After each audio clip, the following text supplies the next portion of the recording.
Jakarta. Ini adalah kota tempat saya tinggal seumur hidup saya. Tapi selama ini, saya hanya tahu masalah-masalahnya saja. Saya hampir tidak tahu bagaimana kota ini tumbuh dan terbentuk.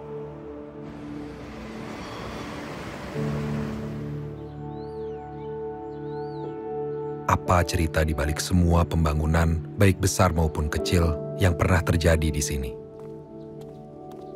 Tempat-tempat ini yang masih sepi pengunjung sebenarnya adalah saksi penting terbentuknya kota Jakarta. Dan menara ini dulu adalah tempat satu-satunya seseorang bisa melihat seluruh kota dari ketinggian.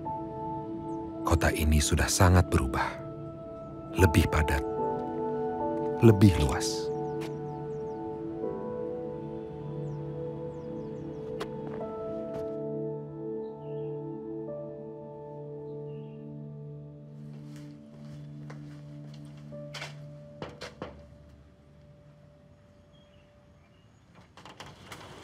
Halo, Mbak Nadia. Halo, Nicholas. Terima kasih sudah mau menerima saya di sini. Sama-sama, silahkan.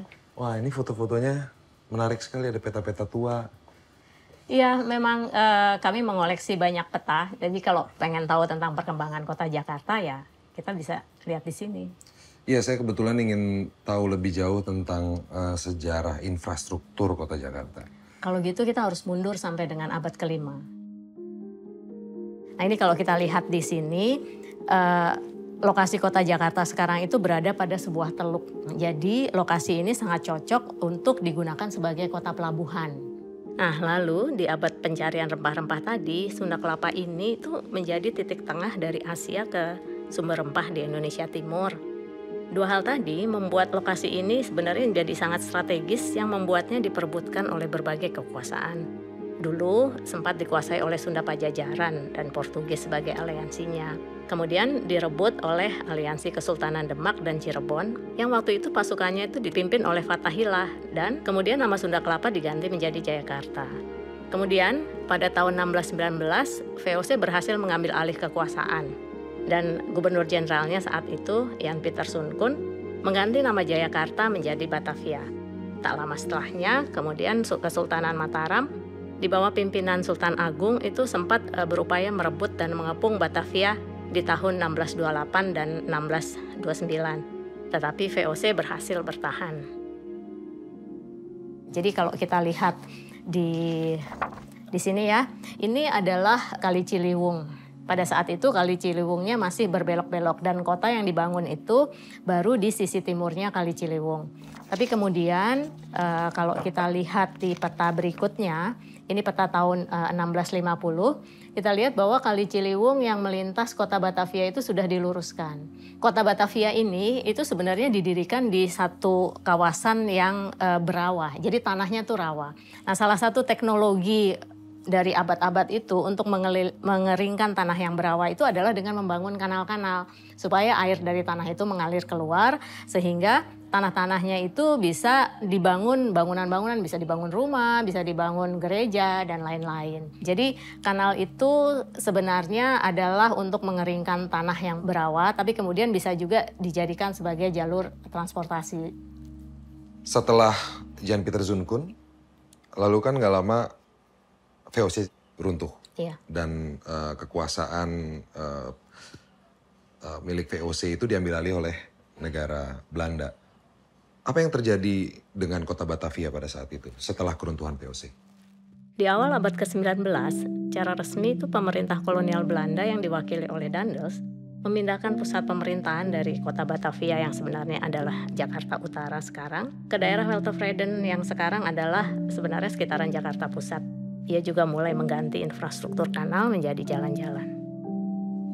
Daendels kemudian mengembangkan Weltevreden itu sebagai pusat pemerintahan, pusat pemukiman dengan segala fasilitasnya ke kawasan Weltevreden itu. Di paruh kedua abad ke-19, pemerintah kolonial Belanda itu menggulirkan program tanam paksa. Nah, untuk menunjang program tersebut, di Batavia itu banyak didirikan bangunan-bangunan baru yang berfungsi sebagai kantor administrasi dan juga kantor pusat dari perusahaan dagang. Batavia akhirnya menjadi pusat bisnis yang memerlukan moda transportasi baru. Mulailah dibuat tram sebagai transportasi dalam kota. dan juga jaringan kereta api yang menyambungkan Batavia dengan kota-kota penghasil sumber daya. Kota ini ternyata awalnya dibangun dan berkembang untuk memenuhi kepentingan pihak-pihak tertentu saja, bukan seluruh warga kotanya. Lalu ketika Indonesia akhirnya merdeka, apa yang terjadi? Ini bukunya, Mas. Iya, betul. Terima kasih ya. Terima kasih.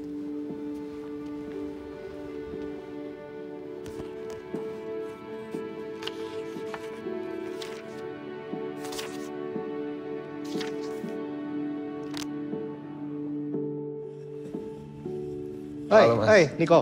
Kabar? Halo, baik, Terima baik, baik. kasih ini sudah bersedia Sama-sama, ketemu. nggak masalah. Nah, Nik, yang sebenarnya dilakukan Jakarta setelah kemerdekaan, pertama kali adalah justru membangun kota yang namanya Kebayoran Baru sekarang, yang arahnya ada di sana. Nah, selama 1 abad terakhir, penduduk Jakarta bertumbuh dengan pesat. Kenaikan jumlah penduduk ini tidak diimbangi dengan pasokan hunian dan prasarana yang memadai. Jakarta meluas secara liar.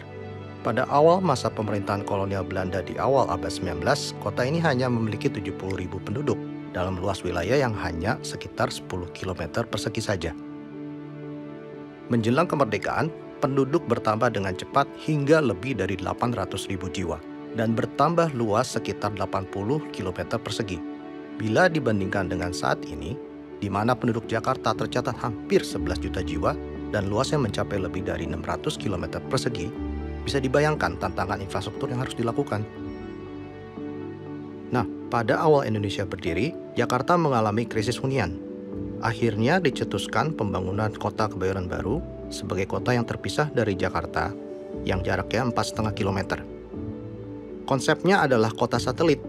Dulu 2 kota ini adalah 2 kota yang sangat terpisah. Keduanya hanya dihubungkan oleh Jalan Tamrin dan Jalan Sudirman. Lalu setelah Kebayoran Baru, perkembangannya seperti apa? Nah, menariknya ini udah masuk era yang baru. Jadi era di mana Indonesia masuk ke dalam demokrasi terpimpin. Nah, ini tempat yang sangat menarik sebenarnya. Karena kawasan ini dikembangkan justru di abad 19. Tapi di zaman Soekarno, kawasan ini benar-benar dipermak habis-habisan dengan menempatkan monumen-monumen penting.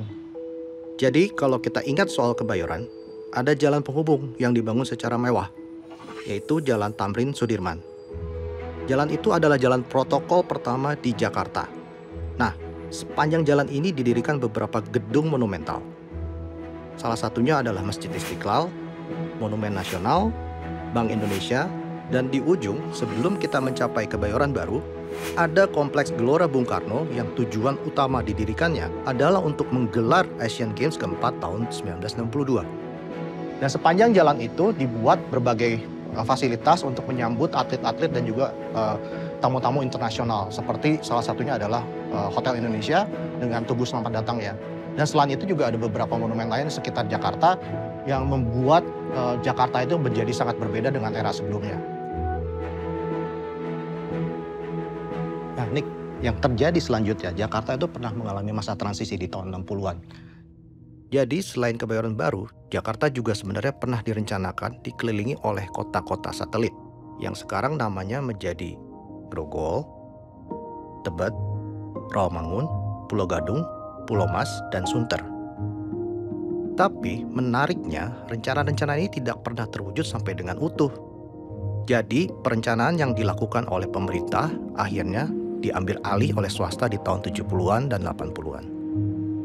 Peran swasta di sini memang tidak terelakkan karena memang disadari sejak tahun 60 pemerintah dan negara Indonesia tidak memiliki dana yang cukup untuk menjadi provider, menjadi pengembang bagi segala kebutuhan masyarakat. Jadi makanya ada skema seperti yang dinamakan sebagai public-private partnership. Pemerintah menggandeng swasta untuk mengembangkan suatu kawasan luas tertentu, untuk mengembangkan fasilitas-fasilitas yang tidak bisa sepenuhnya dikembangkan oleh pemerintah. Jadi swasta juga berjasa untuk membuat lingkungan Jakarta menjadi lebih baik tentunya.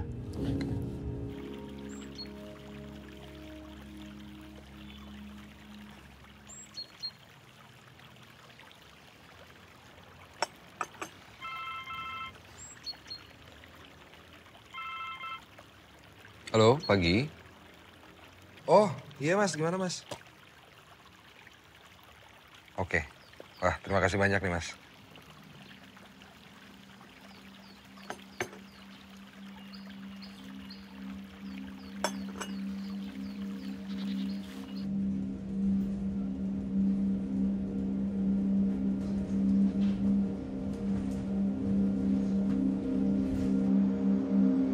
Tumbuh kembang Jakarta memakan waktu yang tidak sebentar.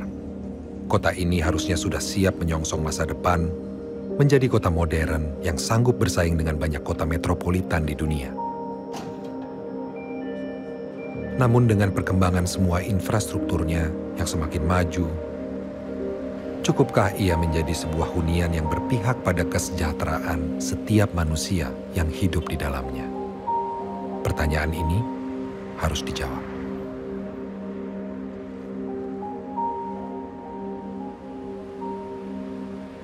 Siang Pak Nur.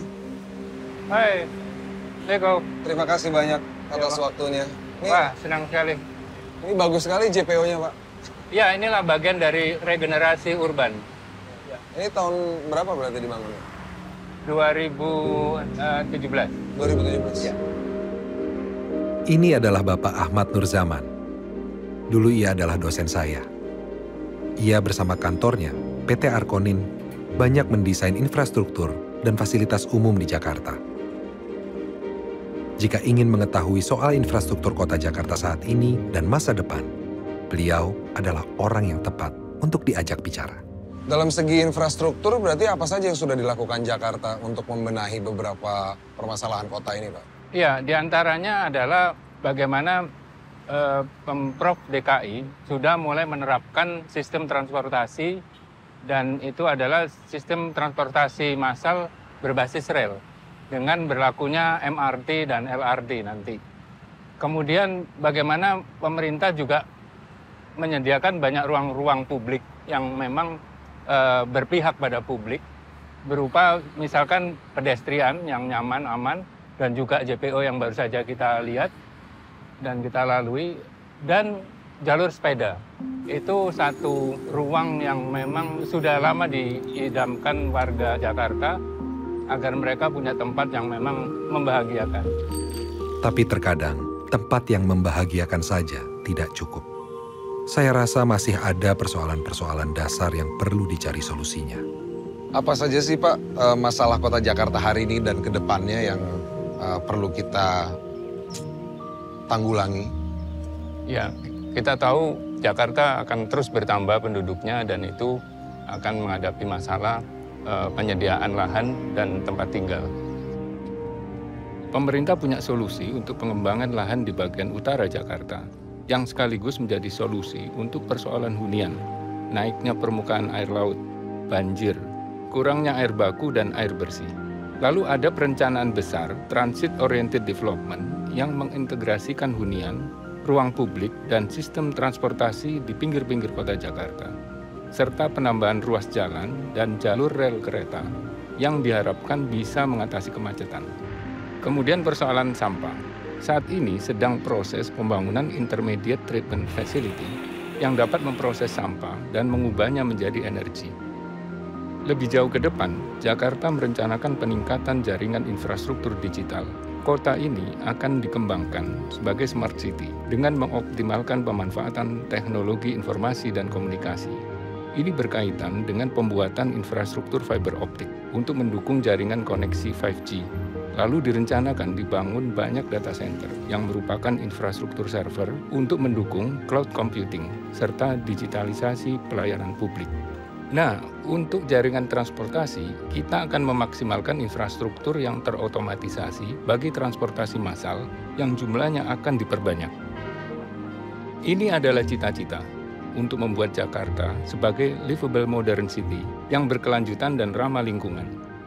Terakhir, Jakarta saat ini sangat memerlukan lebih banyak ruang terbuka, seperti taman dan RPtra, ruang publik terpadu ramah anak, di mana warga bisa berkumpul, membentuk komunitas, dan mewujudkan kreativitas.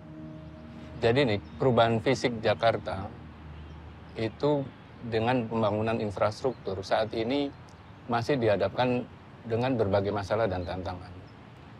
kita tahu bahwa perencanaan kota Jakarta selalu terbentur dengan berbagai kepentingan, improvisasi mendadak, dan juga berbagai masalah yang dihadapi yang selama ini tertunda. Jadi memang pasti tidak mudah ya Pak ya, Iya. untuk mengubah kota Jakarta menjadi kota yang lebih baik untuk kita tinggali.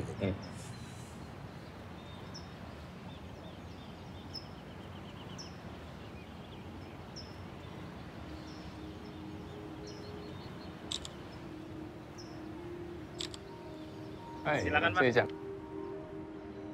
Wah, terima kasih. Hai Nick, Wah, ini kalau mau tahu lebih banyak tentang Jakarta, inilah buku yang tepat untuk dibaca. Gerak Jakarta. Pak, terima kasih. Gerak Jakarta, Sejarah Ruang-Ruang Hidup. Terima kasih Pak. Ya.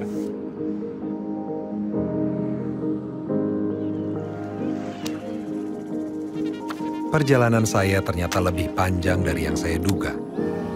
Dan masing-masing era punya sejarah menariknya sendiri.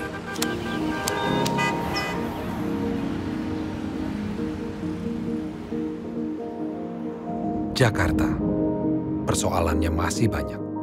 Hunian, air, fasilitas publiknya. Tapi ia terus bergerak, berubah, tumbuh menjadi kota masa depan. Dan ia masih menyimpan begitu banyak cerita. Mungkin ini waktunya membaca. Gerak Jakarta. Sejarah Ruang-Ruang Hidup.